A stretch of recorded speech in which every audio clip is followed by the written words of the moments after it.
3. Why is my counting so fast? What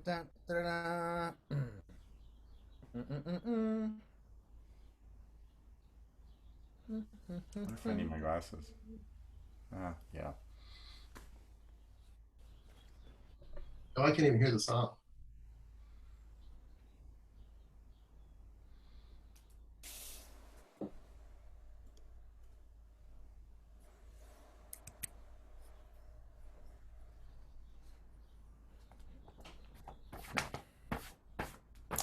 Yeah, should we be looking at Facebook too? No, because they don't have access.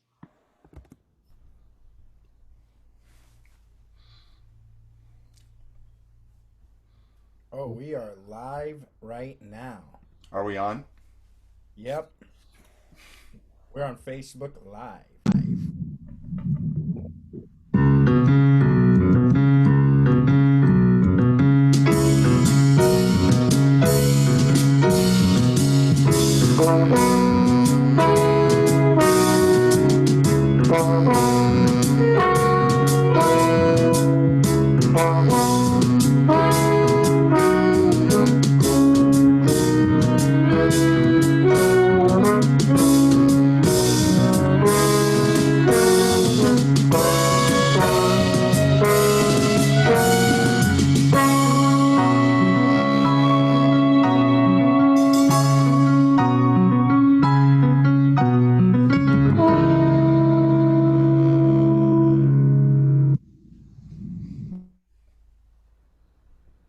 What a great intro, right?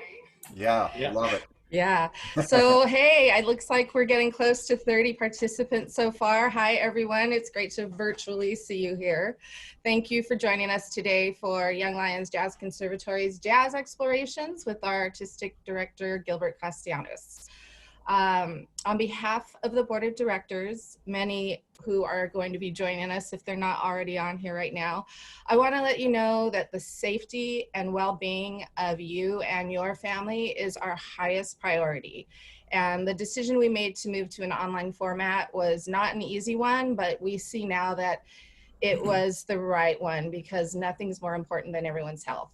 And wow, we are so impressed by the flexibility, tenacity, camaraderie, and creativity that you've shown over the last several weeks.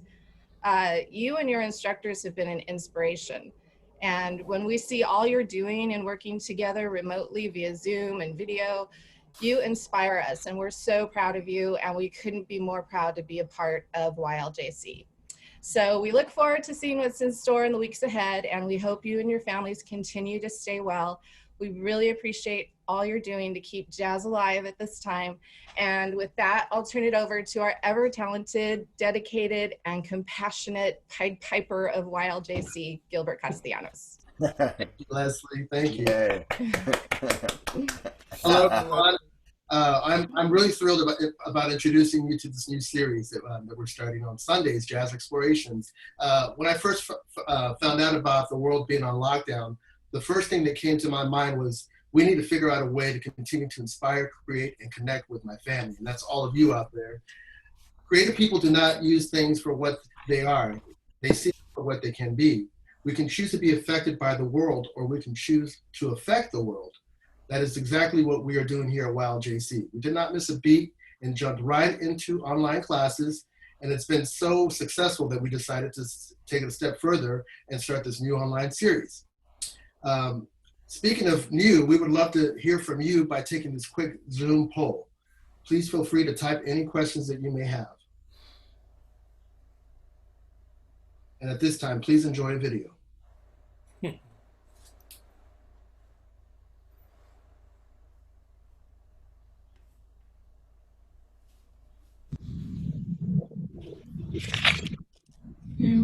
One, two, one, two.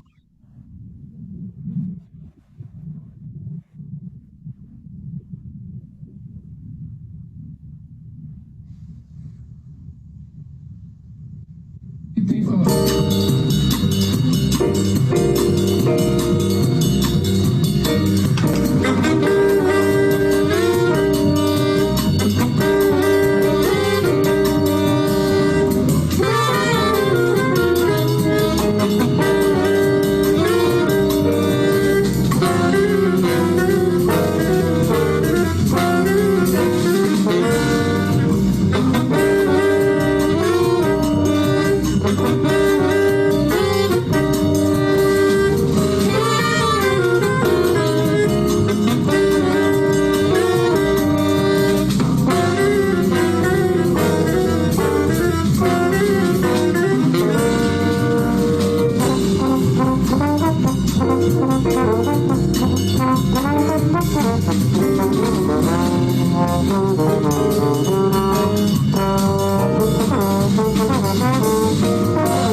That was great.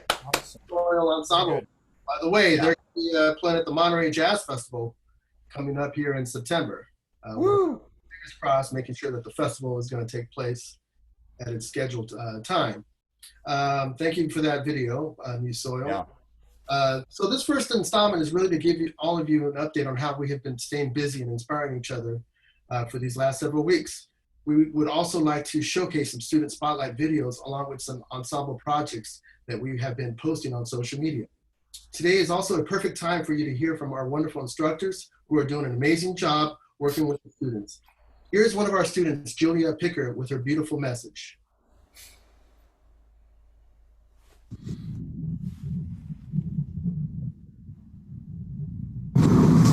Get your coat and get your hat. Leave those worries on the doormat. Just direct those feet to the sunny side of the street. Hi, I'm Julia Picker, and I'm the vocalist in Gilbert's Blue Train Ensemble, and I'm a senior in high school.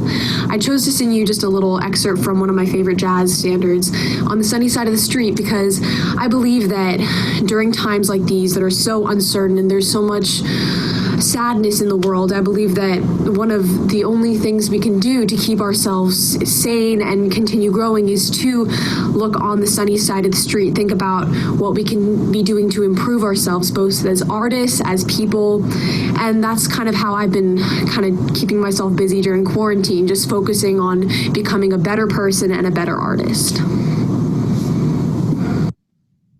Beautiful job, Julia. Yeah, right on, Julia. All right, well, here's what's coming up for these next several weeks. Next Sunday on May 3rd, we will have the world-renowned Gerald Clayton giving our students a master class. On May 10th will be a very special series which will feature Charlie Arbelaez.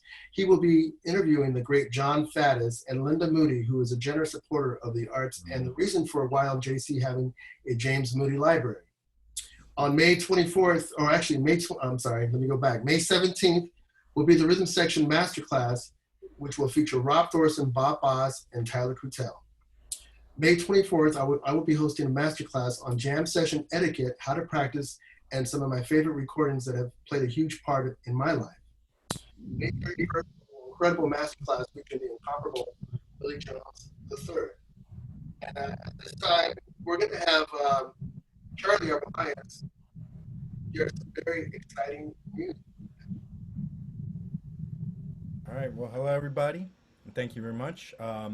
I'd like to announce our contest winner. So you see, we had a contest at the Young Lions Jazz Conservatory for the students to submit an original composition recorded and submitted about like a couple weeks ago.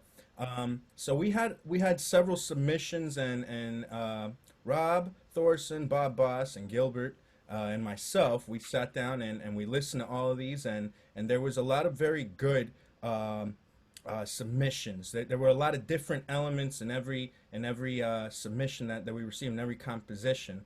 But the one that we picked, I think, fit the bill exactly for what we were looking for, and that was a composition by Josh Zingale, who he is one of my students in the Sidewinder ensemble. He's a piano player in the Sidewinder ensemble, and so you heard that tune being played in the opening credits, and you'll hear it again later. And also we're gonna play it for you one more time. We'd like to welcome Josh Zingale to join us right now. There he is. I think he's joining right now. Hello. Josh, welcome. Hey. How are How's you? it going? You know Doing Bob, all right. Rob, and Gilbert, right? Yeah. Very cool. Congratulations. Yeah, thank you. I'm honored. We're bringing you on to tell you congratulations and thank you very much for submitting your original composition, which seemed to fit the bill exactly for what we were looking for our opening credits for our new Jazz Exploration show. Will you talk to us a little bit about it? Like, what did you think about when you first heard the news, or why did you write the composition that you did? Why did you do it that way? And maybe if you could walk us through some of that process, what it was like writing it and then arranging it for four voices, and then recording and releasing all those fun details. If you would kindly walk us through your experience, please. All right. So I knew I wanted to enter because I like composing. It's something I enjoy doing. But then I also knew going in that I couldn't make the most technically proficient piece, because I know there are more talented people in the program than I, and I would I'd be outcompeted and overshined by someone else. So I thought, I'm going to go with something that's somewhat simple. The tune's not that complicated. There are like 2 melodies in the entire song. So I knew I should go off maybe something more motivic and something that kind of built on preconceived ideas of what certain melodies imply. For instance, the melody consists of a fifth. That's the bass line is, I think a fifth and a fourth, and a lot of fifths, and the melody is a lot of fifths. And I knew because that's kind of the heroic tone, from the battle horns and stuff of old. So I guess that was my process there with writing a melody. And in terms of actually writing it, I just sat down and found a cool bass line and figured out a cool melody that worked with it. That's about all the magic there is there. How long? The hardest part was definitely. Oh, sorry. How long did that take you to come up with that bass line and those melodies? Well, the bass line just right away. I mean, I just say, all right, body, figure something out, and then hopefully it does. This time it did. The hardest part was definitely recording. That was the hardest part. Getting everyone to sync up. I made track the way I did this, and I think there are better ways to do this. I created a fully produced electronic version of the song with all fake parts, fake drums, fake piano, everything. And then I sent that out to the different people in my band and had them record over that. And then we got and then that's what we did. We had to do multiple retakes and stuff because to get all the dynamics correct and all that. And I think we got a product that's somewhat all right. Cool. So it was a good learning process to Yeah. work with your band. In this case, it was the Sidewinder Ensemble, Yeah. and communicate with them, and then try to tell them what you're looking for, and then as they record and submit, then try to edit and work all that. So the technical details was a learning experience for everybody. Learning experience. I learned next time, definitely you wanna get the rhythm section all recorded first. I think that's just how we're doing our recordings in my band in the future. Is instead of me making an electronic version of it and sending that out, we're just gonna record drums, bass, then piano, and then send that to the horns. So that way the horns are more playing to the what the rhythm section will actually be playing instead of to some synthesized version. Okay. All right. Very cool. Can we listen to your to the song one more time? Can we have that queued up?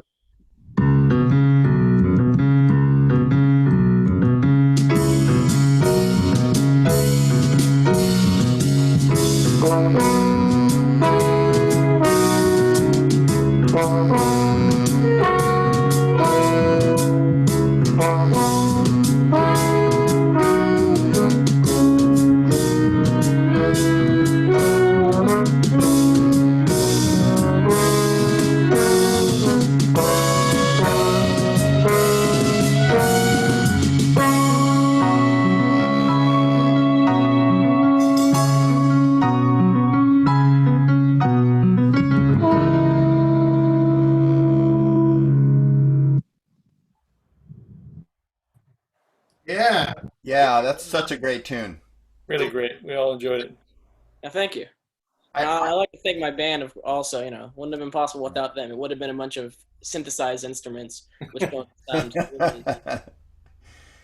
Yeah, it takes some effort, right, to get everything right. Like you mentioned, the dynamics and everything, but this is such a learning process. And each time you do it, it gets easier, and it's the same with the composing and everything. And Joshua was in my ensemble last year, and I'm just so proud of you. I mean, that's a wonderful tune. And, there's so much to be said for like a nice, simple melody with nice horn harmonies and a cool little bass line. Like you could go home and sing that right now. And it's really like a well-written tune, and it's great to see your growth. Yeah. With the recording, it was a little frustrating because I knew if we could just be in a room and record it together, we could get it in like 1 or 2 takes and have a perfect take. Yeah. And you'd have solos that go somewhere. Yeah. Yeah, It'd really develop if you get to play on it, wouldn't it? yeah. Yeah, bravo, Joshua. Congratulations. Good job. Congratulations. Yeah. I'd like to caveat off what Rob Thorsen was saying about your progress, Josh. I'm very proud of you because this song is characteristically so of all your other compositions that we get to perform with the Sidewinder Ensemble, and so I want to continue pursuing that specifically with you.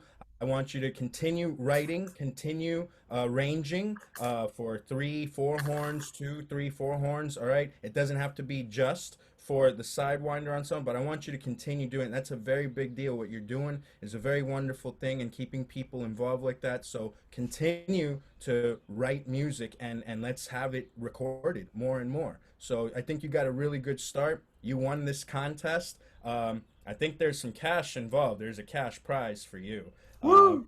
And we'll keep playing your tune as the theme song for the Jazz Explorations every Sunday night. All right. Lunch on Josh.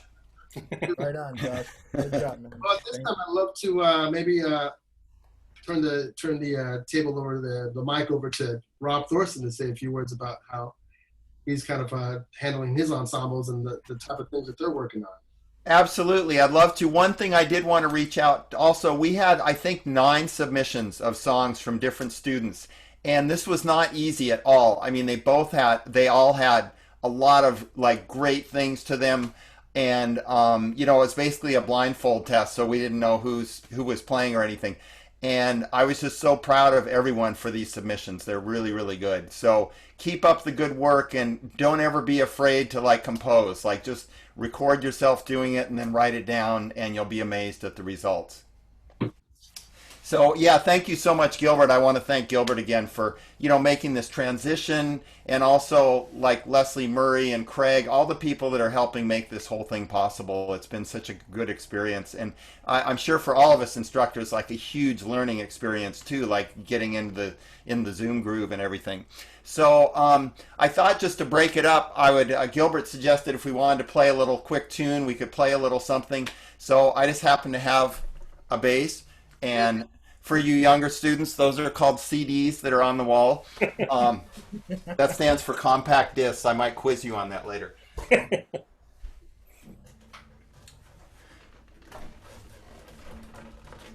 So this is, I'll just do like the head of this. It's a tune I recorded, like 8 or 9 years ago called Mud Puppies. But I've been working out a bunch of pieces for solo bass. And then I'll talk about my ensembles.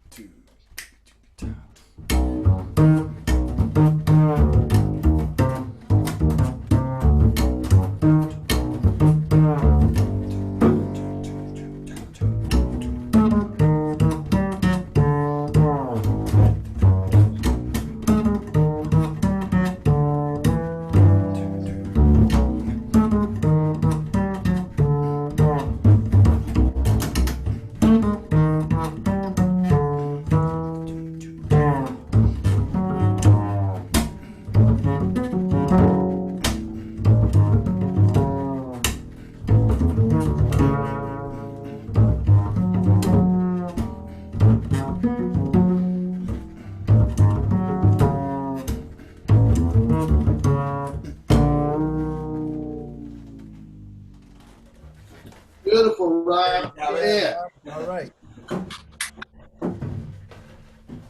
One of the things I did to sort of challenge myself during this period was do a weekly solo bass concert, which I do at 7 p.m. on Sundays, although I bruised my third finger, so I'm not going to do it tonight. But it's been great, like learning solo material, and I was actually encouraging my students, or Connor Gilbert, that's in one of Gilbert's ensembles, to do the same, like get out there. And I was inspired by Connor and his mom, who did a version of Summertime online. I was like, wow, that's fantastic. So I have 3 different ensembles. I have the New Perspective ensemble, I have the It's About Time ensemble, and the Night Dreamers. So when we switched over to the whole world of Zoom and this situation, we wanted to keep it engaging and fun and everything. So I came up with some different ideas. One, I give the students like the lick of the week, which is like a little jazz cliche, boo-ba-doo-ba-doo-ba-doo-ba-doo-ba, and learn it in different keys. And then they come back next week and they play it for me. And then I also have the drummers play it on piano. So I think it's really important for everybody to have knowledge of the piano keyboard, and drummers, I think especially, it's great because that is a percussion instrument. So they work on their little lick of the week. I also assign a movie of the week, which has been actually really popular. This week they had Quincy Jones biography. Great movie. I highly recommend it to anybody. And a few of the parents have emailed me and said, this is so cool. We get together with our kids and eat popcorn and hang out and watch movies together. And so it's been I think a positive social thing as well. And it's fun. Who doesn't like to watch movies, right? And I also often will give them kind of a scale of the week or a blues scale, something to work on that applies to the songs we're doing, which kind of brings me to our big project, is these recording projects we're doing with all the students. And I have one group doing Cantaloupe Island, one doing Wayne Shorter's Tom Thumb, and the other group is doing like a medley, but it includes Ornithology by Charlie Parker. So they're working on that. So a lot of our practicing things I give them is going to apply to that. So, and they're still doing transcriptions, which means learning pieces by ear, which is like really the greatest way of learning. So that's like super effective. And also I offer to the students every week, and I pretty much, well, I don't want to say I insist, but in some cases I do, that students come and go online, and I give them a free 20-minute lesson. So we hang out and it's just one-on-one, and they can ask me questions, and it's really productive. So that's my main thing. I just want to keep the kids motivated, enjoying it. And at their age, when you're like 12, 13, 14, your ability, your muscle memory, and your ability to learn fast is and also retain it is incredible. So this is one reason I think we're having so much success with the students. And once again, I thank Gilbert for really having this dream and making all this possible. Very cool. Oh, and I'd like to, we had sort of students do their thoughts about the school and what they enjoy. So I would like to, we're going to show a short video, and this is by Sam Smiley, a pianist in one of my ensembles, who is a very talented young man.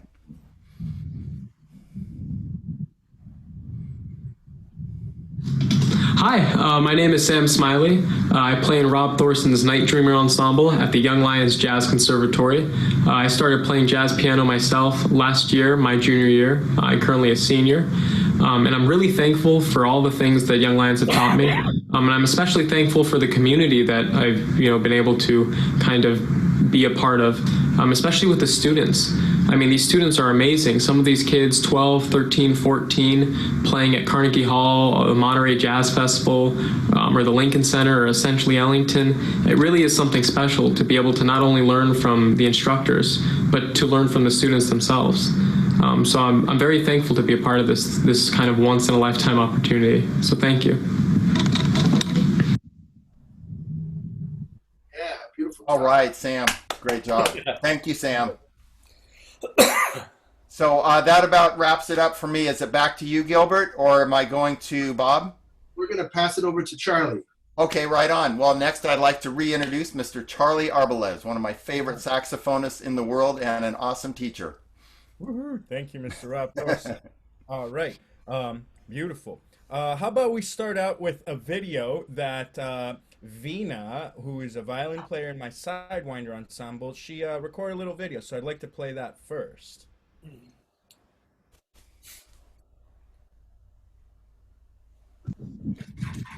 Hello, my name is Preston. Nope. That's not Vina.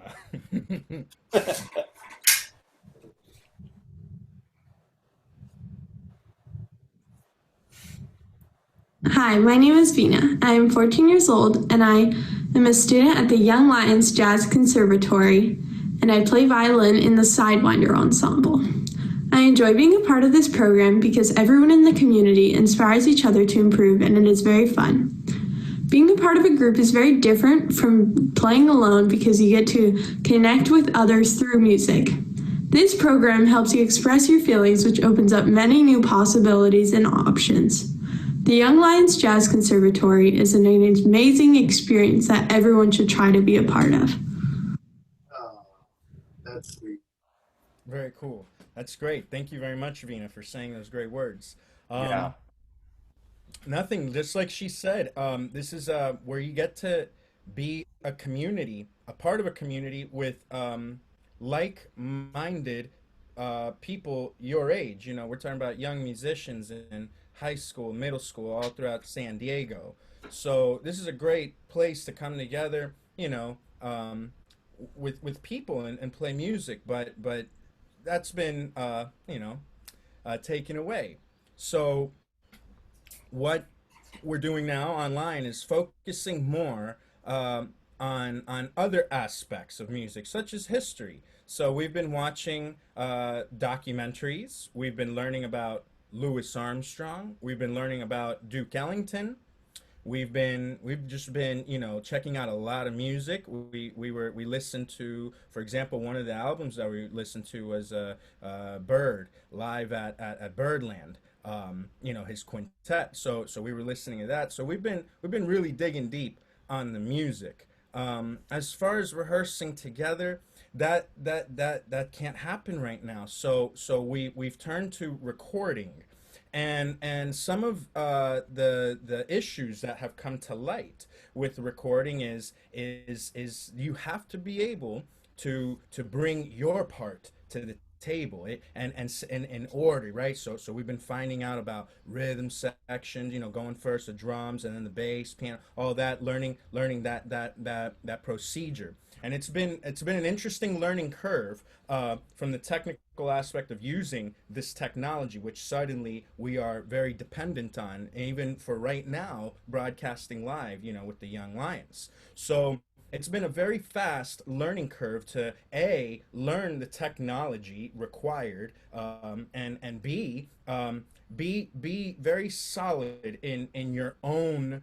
part and not dependent on the other players in the band. So with that, I think that that the focus has really been on improving in all these areas, such as scales. I have a keyboard that I'm able to just play, and we do ear training, so I'll ask everybody, I'll play a chord, a 3 or 4 note chord, inverted, whatever, and then we talk about it, how do we, incorporating that chord or that voicing. We've been talking about compositions, especially since we just had this contest. So we really were looking into the music of Horace Silver for a couple of weeks, and so that I think generated some interest, especially in my Sidewinder ensemble. I have a lot of those cats are composing a lot of tunes, so we're playing a lot of original tunes in the Sidewinder ensemble. I was really happy to see. I've got to mention my man Khalil for giving it a try. He composed a little tune and submitted too. So he's doing a great job, and same thing with the Soothsayers. That's my youngest group, and it's really cool to see, even for me, coming to teach this group gives me strength to have to, come prepared and be ready. And so that's my therapy for this time, is I've just been really spending my time dedicated to the Young Lions, to my classes.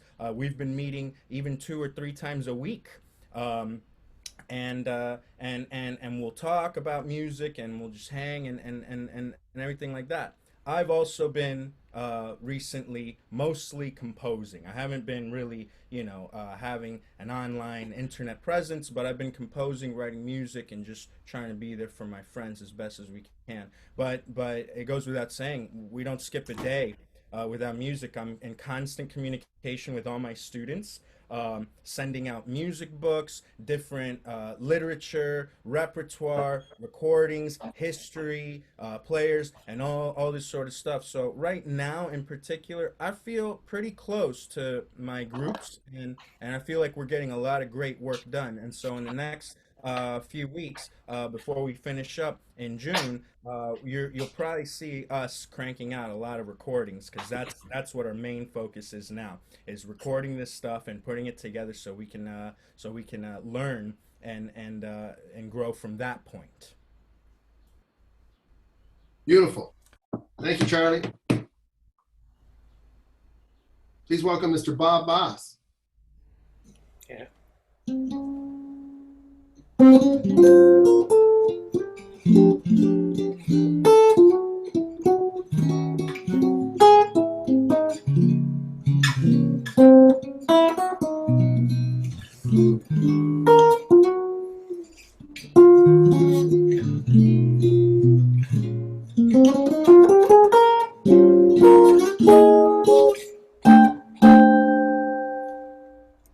That's a little snippet of a piece by our friend Daniel Jackson, great composer and saxophonist, pianist that lived here.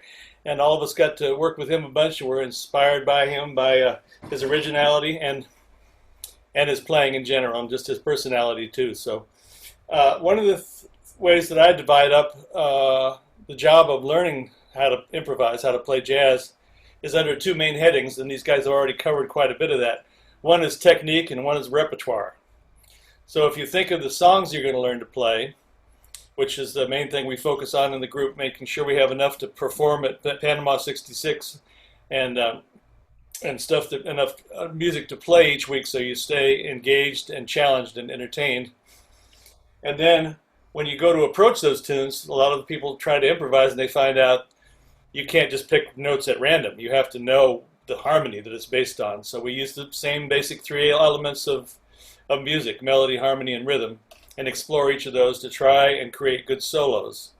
So the technique part would be scales and chords and arpeggios, and how to navigate all those things and play them on your instrument, because the only way that jazz really moves forward and develops is when everyone has enough command of their instrument to play the song without struggling and without focusing only on what they do, but they're trying to listen to everyone else. One of the main things in the music is listening. Well, it's sound. Music is just sound, so we have to be able to listen to each other and react.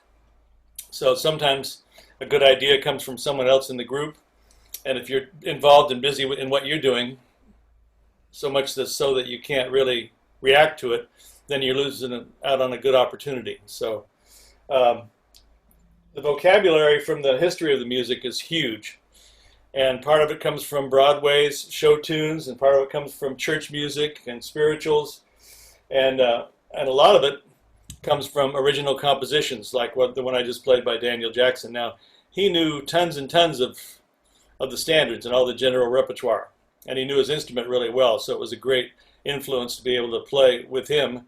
Each time we played with him, we learned something from him.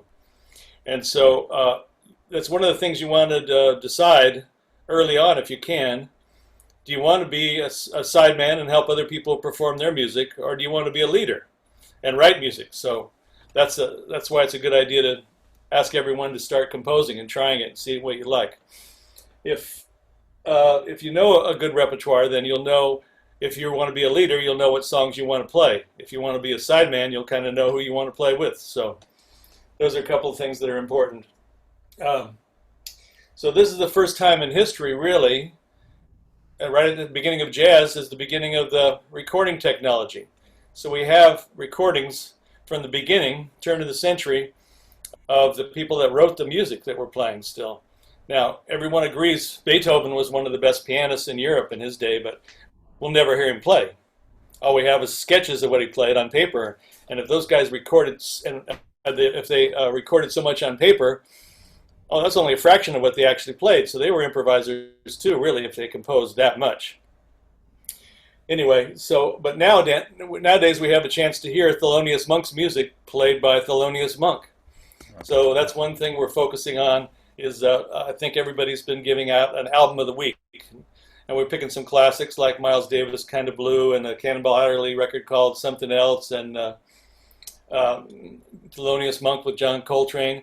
And we'll learn one or two songs from the record, but everyone's supposed to listen to all of it, and then it spreads from there. You look at the personnel on the album, like the Kind of Blue record, for example. You can go out and find a record by everyone who played on it instead of just the leader. You can find records by John Coltrane, Cannonball, even Jimmy Cobb, who's still playing now. So it's a research project, and it's much more accessible now, even though the music's still not really part of the mainstream. We don't really hear as much jazz on the radio and on TV as I would like to hear. It's there, but you have to kind of look for it. But when I was learning as a teenager, it was really hard to even find the music on the radio, let alone, in the record stores.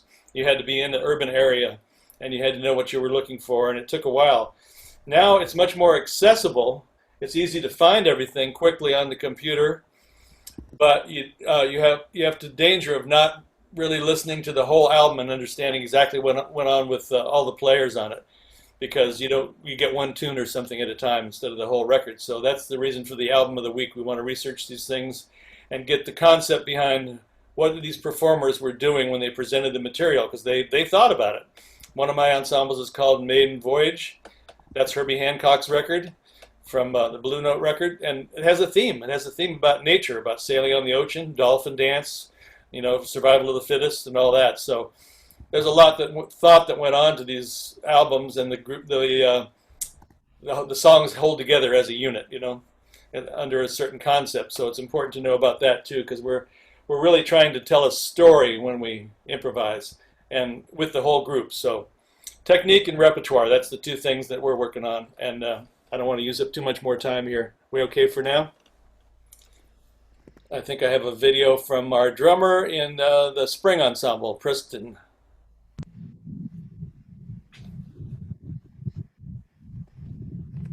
Hello, my name is Preston Lane. I'm the drummer for the group Spring. This is my first semester at Young Lions, but my favorite thing would have to be that it's a community of musicians that genuinely like playing jazz. And it's a really cool and unique feeling being there because you're surrounded by a ton of other musicians that like playing the same type of music as you. And you get to work with them and play music with them, and then you all kind of improve together. And it's a really interesting experience. Okay, and that reminds me of one last thing that we're missing out on now, again, because of not being able to get together. But in the past, when someone couldn't make a class, our students have all kinds of other things going on, extracurricular activities in high school, some of which can't be missed. But we can get a sub, Rob's student, Sam, that we saw in the video earlier, he came and subbed with one of my groups twice, did a great job. We had Trinity play bass with us, so that's the community he's talking about. And we'll get back to that, I'm sure, when this whole thing is over. Yeah, beautiful, Bob. Thank you so much. Yeah, thanks, Bob. I also want to just add that to say that I'm just extremely grateful to have Bob, Rob, and Charlie working with me at the conservatory because, this is not just a San Diego program.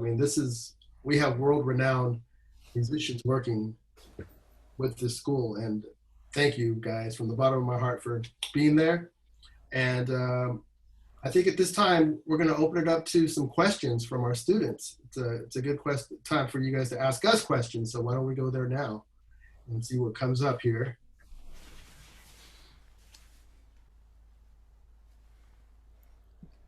Oh, we got a good question from Clarence, our trumpet player. He said, what will happen with all the concerts? Well, that's a very good question, Clarence. We're working on that now. Rather than have our end of the year concert at the UCSD Loft, we're going to probably do our own version of that particular all ensembles concert online. So yes, to answer your question, we will continue to have that end of the year concert. Unfortunately, Panama 66, there's no way that we can go back there for a while. But I'm sure when all this is over, we will be back there because I consider that our second home. So that's an excellent question. Any other questions? Who else do we see here?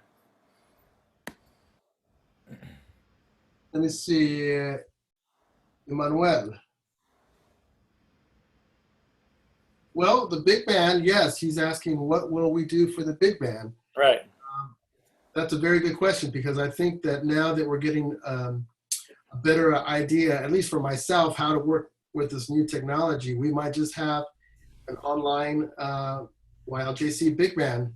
I know that we tried to do it at the beginning of the whole COVID-19 episode when this started, and it just didn't really work out. But yes, now that I have a better idea of how to work all this, I think that we should start up the big band again. So thank you for that question. You guys want to ask or answer Tommy's question? Oh. When was the Young Lions started? I think that's a question for you. Well, that's a good question. My whole Young Lions series started back at Croce's Park West, which was a restaurant on what was that, Fifth Avenue.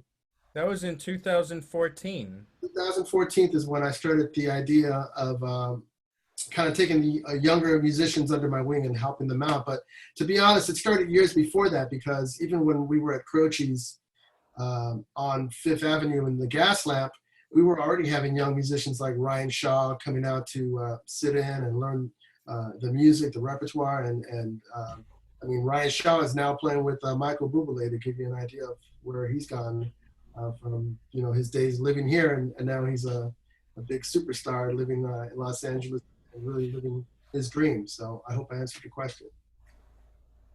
There's one for Rob Thorsen here about what interface do you use? I guess your gear to broadcast.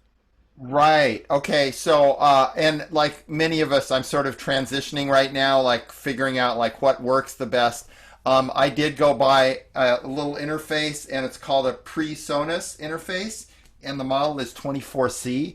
And I also got a nice little Audio Technica 2020 microphone, and this stuff wasn't that expensive. So that was what I'm using for the recording and voice and everything. And then I was thinking we were talking about these recordings, and there's so many that the bands are doing, and there's so many different ways to do this. One of the popular ones is Acapella app.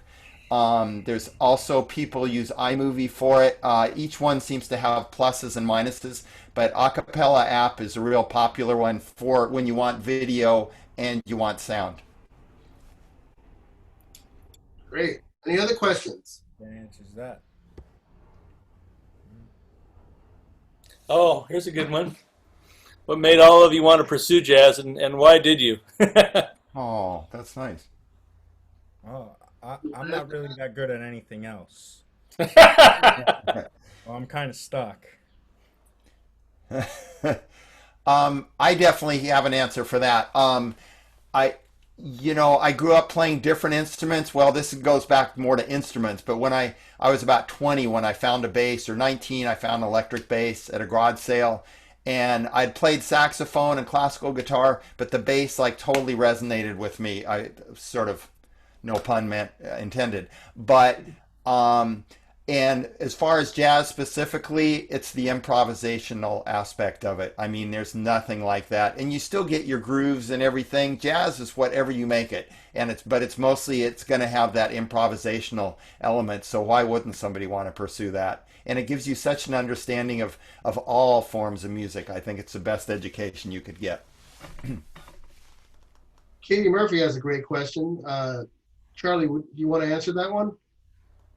Do you have any jazz biography or novel recommendations that really inspired you? Let's see. The last one that I read was, I think, the Horace Silver. Let's Get to the Nitty Gritty. That one was very inspiring. I learned a lot about Horace Silver, so now I kind of listen to his music a little different. It's kind of weird. But that one's really good. A really good documentary to watch would probably be I would highly recommend the Lee Morgan one. That one's probably in all of the documentaries I've ever seen in my life. I mean, not just music documentaries. This one is probably one of the most well done documentary of all the documentaries that exist. I mean, I'm not like a documentary buff, but I do like that one a lot. It's great. So those I think we also have a nice big list. We can publish that too. Maybe we can put it on the website or something. But we have a big list that I've been sharing with my students of all kinds of documentaries, articles, and books to read. I have PDFs on with books and stuff like that. Also, I highly recommend any of the books that were kindly donated by the wonderful Linda Moody in our James Moody Library, conveniently located at the Young Lions Jazz Conservatory. So any of those would be very good as well. All right. Excellent question. Yeah, I've got another one too. I've got a whole stack of them here. If I could turn my computer around, you can see them. But I've got a really good one on Thelonious Monk by Robin D.G. Kelly. It's a big, thick book. It talks. Yeah, that's the one. That's it. Yeah. Mom. Yeah. That's a great book. Oh yeah. You know what's another really good thing? And the You see on the records themselves, like the old records, right? Sometimes on the covers and everything, there's stories and there's information and historical details in those records that you can't find anywhere else. They're nowhere to be found except on the record. So hunt down records. Just go hang out at a record store. You don't even have to buy anything, but if you just go and check some stuff out and read, and that'll teach you a lot too. You'll learn a lot. Go to Folk Arts Records on El Cajon Boulevard. Well, there's a bunch of record stores. Folk Arts is great, but it's a great hand. Yeah. And typically they'll play the record that you want. If you're like, hey, can you put this Thelonious Monk? I've never seen it before, and then they'll put it on, and you're reading about it.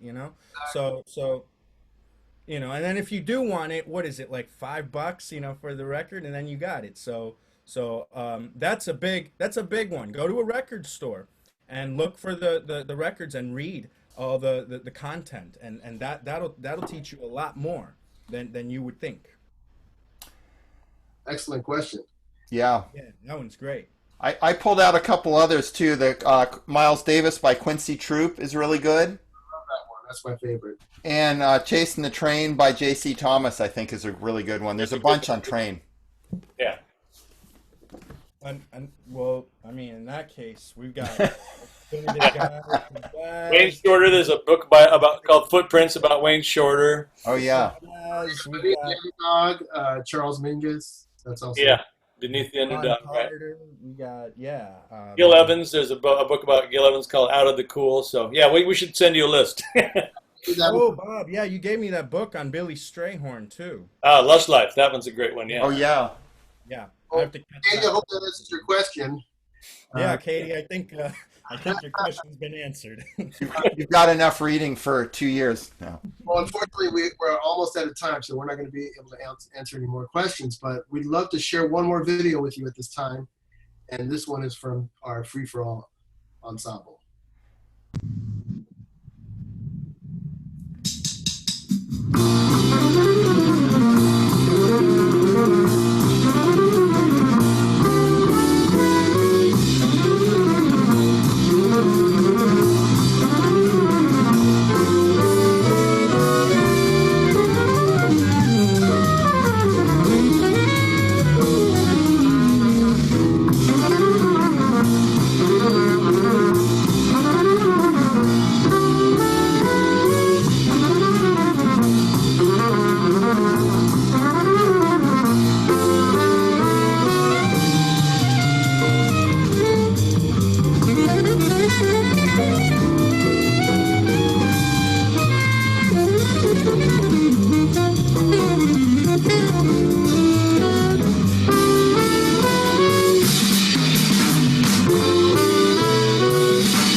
That was great. Beautiful composition by Harley Shepard there from the Free For All ensemble. And I think that's going to wrap it up for our first ever Jazz Explorations. And I want to thank you again for attending. We'll see you back here, same time, same place, and same channel. Next week, we'll be featuring Gerald Clayton. So please join us for that. And of course, all these take place right at noon. And in the words of the genius Charlie Parker, if you don't live it, out of your horn. Until next time, Jazz Alive. Thank you, Bob. Thank you, Rob. Thank you, Charlie. And thank you to our wonderful community. Yeah, thank you, Gilbert. Thank you, everybody.